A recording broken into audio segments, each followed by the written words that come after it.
بسم اللہ الرحمن الرحیم۔ السلام علیکم ورحمۃ اللہ وبرکاتہ۔ عزیز طلبہ، مطالعہ پاکستان کے ویڈیو لیکچر میں آپ کو خوش آمدید کہتے ہیں۔ امید کرتے ہیں کہ آپ خیریت سے ہوں۔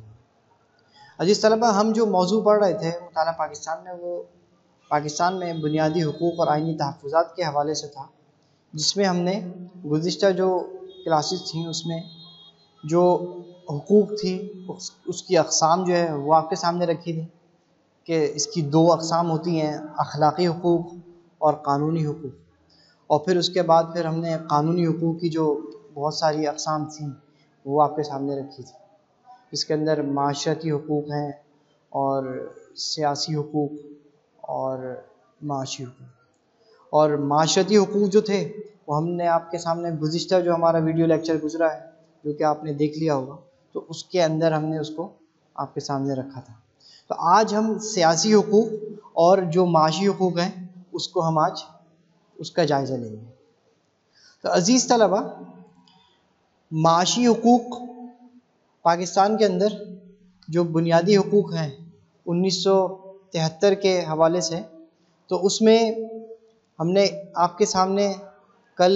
معاشرتی حقوق رکھے تھے، اور آج ہم سیاسی حقوق سے اپنی بات کو شروع کرتے ہیں۔ تو سیاسی حقوق جو ہوتے ہیں وہ ریاست اور اس کا جو آئین ہوتا ہے، آئین اور قانون ہوتا ہے، اس کی پیداوار ہوتے ہیں، اور ریاست کے وجود سے پہلے سیاسی حقوق کا کوئی وجود جو ہے وہ نہیں تھا۔ سیاسی حقوق کی بنیاد کے اوپر ایک شہری حکومت جو ہوتی ہے، اور وہ ریاست کے کاموں اور سرگرمیوں کے اندر جو ہے وہ ایک شہری جو ہے وہ حکومت کے شریک ہو سکتا ہے، اور جمہوریت میں یہ حقوق تمام کے تمام لوگوں کو برابریت کی بنیاد کے اوپر یکساں حاصل ہوتے ہیں۔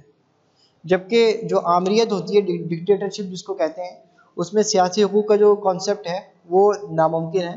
اور سیاسی حقوق سے مراد ہی وہ حقوق ہیں جن کا تعلق انسان کی سیاسی زندگی کے ساتھ ہوتا ہے۔ اب ہم ان سیاسی حقوق کا فرداً جائزہ لیتے ہیں۔ تو سب سے پہلے جو ہے وہ سیاسی حقوق کے اندر جو حق ہے وہ حق رائے دہی کا حق ہے۔ ملکی سیاست کے اندر ویسے بھی ہر شخص جو ہوتا ہے اس کو ووٹ ڈالنے کا جو ہے وہ حق حاصل ہوتا ہے، اور اس حق کے ذریعے ایک شخص کو اس بات کی جو ہے وہ آزادی ہوتی ہے کہ وہ جس کو بھی چاہے اپنا ووٹ دے، اور اس معاملے میں کسی قسم کی پابندی ہو یا دباؤ ہو یا کوئی رشتہ داری یا لالچ یا ڈر خوف جو کچھ بھی ہو، وہ ووٹ کی جو قدر و قیمت ہے اس کو ختم کر دیتا ہے۔ اور اگر کوئی فرد جو ہے وہ کسی دوسرے شخص کو کسی خاص شخص کے لیے ووٹ ڈالنے کے سلسلے میں کسی طرح مجبور کرتا ہے، زبردستی کرتا ہے، تو یہ اس کے ووٹ کے حق کو سلب کرنے کے مترادف ہے، اور جمہوری انداز حکمرانی کے اندر ووٹ ڈالنے کا جو حق ہے وہ نہایت ہی اہمیت رکھتا ہے،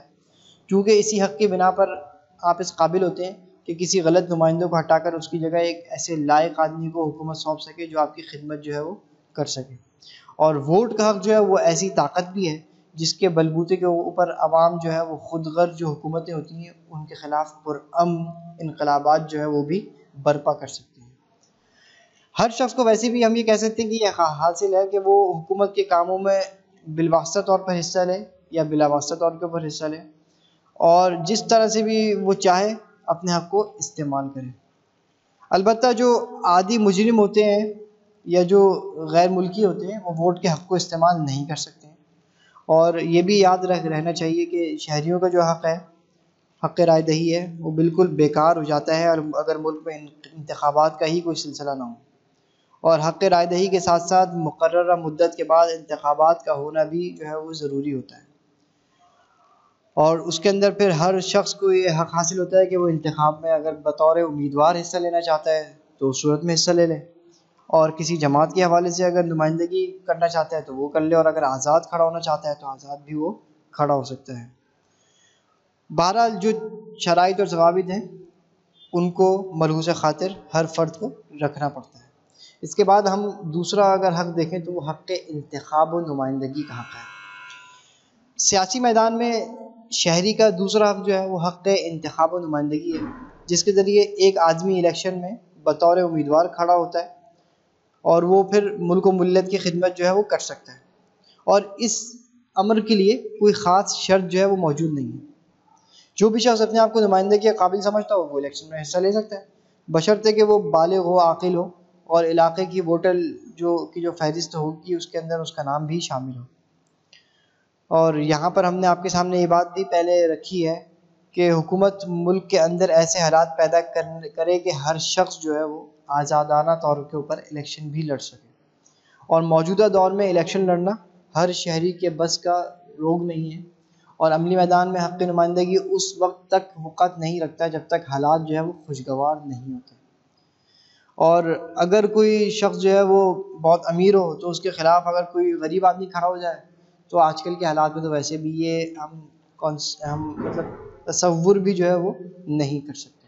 اب تیسرا جو حق ہے وہ ہے اعلیٰ سرکاری عہدے پر فائز ہونے کا حق۔ اس حق کے تحت ہر وہ شخص جو کسی اعلیٰ عہدے پر فائز ہونے کی قابلیت رکھتا ہے اور مطلوبہ امتحان کو پاس بھی کر لیتا ہے اور اعلیٰ عہدے پر فائز ہونے کا حقدار بھی ہوتا ہے، اس میں جیسے سی ایس پی آفیسرز وغیرہ ہوتے ہیں یا مختلف جو سروسز ہیں سول سروسز اس کے جو محکمے ہیں اس کی بات کی جا رہی ہے کہ اس میں کسی بھی مخصوص مذہب، رنگ، زبان اور خاندان کے فرد کا ہونے کا کوئی جو ہے وہ امتیاز شرط نہیں ہے، بس قابلیت آپ کے اندر موجود ہونی چاہیے۔ اور غریب سے غریب آدمی بھی اپنی قابلیت اور صلاحیت کے بلبوتے کے اوپر معاشرے کے اندر اعلیٰ مقام حاصل کرتا ہے، کیونکہ یہ اس کا سیاسی طور کے اوپر حق ہے۔ اس کے بعد جو چوتھا حق ہے وہ حکومت پر تنقید کا حق ہے۔ جمہوریت کے اندر ویسے بھی حق حکمرانی جو ہے وہ عوام کے پاس ہوتا ہے، تو حکومت کے کسی غلط کام پر تنقید کرنا ہر شہری کا سیاسی حق ہے، اور یہی وہ حق ہے جس کی وجہ سے حکومت منمانی کارروائیاں کرنے سے باز رہتی ہے اور تمام امور احتیاط سے سر انجام دیتی ہے، اور عوام کا یہی حق حکومت کو فعال اور ذمہ دار بنا دیتا ہے۔ جمہوری طرز حکومت میں ویسے بھی اگر شہری جو ہے ان کے پاس تنقید کا حق نہ ہو تو پھر جمہوریت اور آمریت کے اندر عملاً کوئی فرق باقی بچتا ہی نہیں ہے۔ مگر تنقید جو ہے نا وہ برائے تنقید نہیں ہونی چاہیے، بلکہ تنقید جو ہے وہ اصولی ہونی چاہیے، تعمیری ہونی چاہیے اور اصلاحی ہونی چاہیے، تاکہ تنقید کا جو اصل مقصد ہے وہ حاصل ہو سکے۔ اور اس ضمن میں پرنٹ میڈیا ہو گیا یا الیکٹرانک میڈیا ہو گیا، یعنی اخبار اور ٹیلی ویژن وغیرہ جو ہے ان کو بھی حکومت پر مثبت اور تعمیری تنقید کرنے کا حق جو ہے وہ حاصل ہے، جس سے حکومت کی فلاح و بہبود اور ترقی کی وجہ سے وہ اپنی پالیسیوں میں پھر اصلاح کر لیتے ہیں، یا پھر مزید جو ہے اس کے اندر ایڈیشن کر کے بہتری کے لیے مزید بہتر سے بہتر معاملات کو وہ اختیار کرتے ہیں۔ تو عزیز طلبہ یہاں پہ ہمارا سیاسی جو حق ہے وہ مکمل ہو جاتا ہے۔ اب ہم آ جاتے ہیں معاشی حقوق کے اوپر۔ معاشی حقوق کا تعلق شہریوں کے معاشی پہلوؤں سے ہوتا ہے، اور معاشی حقوق دراصل شہری حقوق کا ہی ایک حصہ بھی ہے، اور معاشی حقوق کا ویسے بھی بنیادی مقصد شہریوں کی معاشی آزادی اور حقوق کا تحفظ کرنا ہوتا ہے۔ معاشی حقوق کے اندر جو پہلا حق آتا ہے وہ حق کے ذریعہ معاش آ جاتا ہے۔ اگر ایک شہری بے روزگار ہے تو حکومت سے روزگار کا مطالبہ کر سکتا ہے، اور بیکاری کے دوران وہ حکومت سے امداد کا تقاضا بھی کر سکتا ہے، اور ایک ریاست اس وقت تک فلاحی ریاست نہیں کہلائی جا سکتی جب تک کہ وہ شہریوں کو روزگار کی فکر سے آزاد نہیں کر دیتی، اور حکومت کا یہ بنیادی فرض ہے کہ وہ ہر شہری کو اس قابل بنائے کہ وہ اپنا روزگار خود پیدا کرنے کے قابل ہو سکے۔ اگر اس شہری کے اندر اتنی قابلیت ہے کہ وہ بہتر سے بہتر مقام حاصل کر سکتا ہے تو اس کی راہ میں حکومت کی طرف سے کوئی رکاوٹ بھی نہیں ہونی چاہیے، اور شہریوں کی زندگی اس وقت تک بہتر نہیں ہو سکتی ہے جب تک کہ وہ روزگار کی فکر سے آزاد نہ ہو جائے۔ لازمی سی بات ہے کہ جب روزگار کی فکر سے وہ آزاد ہوں گے تبھی وہ کوئی تعمیری سوچ لے کے چل سکیں گے یا کوئی کریٹو کام جو ہے وہ کر سکیں گے۔ اور روزگار حاصل کرنا ہر شہری کا معاشی حق بھی ہے، اور فلاحی جو ریاست ہے اس کے کانسیپٹ کے اندر ویسے بھی یہ بات ابھر کر سامنے آ رہی ہے کہ معذور اور معمر جو افراد ہوتے ہیں ان کی ضروریات کا مناسب اور معقول انتظام کرنا بھی حکومت کا ہی فرض ہے۔ اس کے بعد جو اگلا حق ہے وہ ہے حق اوقات کار۔ ہر شہری کا عزیز طلبہ یہ حق ہے کہ وہ قانون کے مطابق ایک خاص وقت تک کام کرے اور پھر اس کے بعد اسے آرام کرنے کا وقت بھی ملنا چاہیے۔ زمانہ قدیم کی طرح ایک مزدور جو ہے اس سے دن رات آپ 24 گھنٹے کام نہیں لے سکتے ہیں۔ یہی وجہ ہے کہ جو مختلف ورک شاپس ہیں یا کارخانے ہیں ان میں مزدوروں کے لیے اوقات کار جو ہے وہ مقرر ہیں،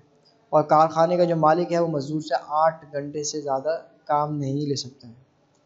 اور اگر کوئی اضافی کام لے گا تو اس کے لیے علیحدہ سے رقم جو ہے بطور اجرت ادا کرے گا، جس کو ہم الاؤنس وغیرہ بھی کہتے ہیں، تو وہ اجرت کے طور کے اوپر الگ سے ادا کرنی پڑتی ہے۔ اس کے علاوہ ریاست جو ہوتی ہے وہ اس سلسلے میں ہفتہ وار تعطیل کا بھی بندوبست کرتی ہے، اور کارخانوں اور صنعتوں وغیرہ کے اندر جو کام کی جگہیں ہوتی ہیں ان میں ماحول خوشگوار رکھنا اور بہتر جو رکھنا ہے اس کا بھی نہایت ہی اہم حصہ ہے، اور مزدوروں کے اوقات کار جو ہیں وہ زیادہ ہونے سے اور اجرت میں اضافے کے حوالے سے مذکورہ معاملات کی دیکھ بھال کے لیے ایک محکمہ ہے، اس کو کہتے ہیں محکمہ محنت و افراد قوت، وہ جو ہے اپنے فرائض کو سر انجام دیتا ہے۔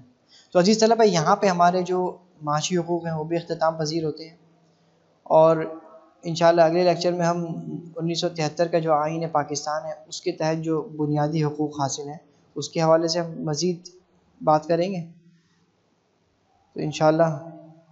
آپ سے اس وقت تک کے لیے پھر اجازت چاہتے ہیں۔ السلام علیکم ورحمۃ اللہ وبرکاتہ۔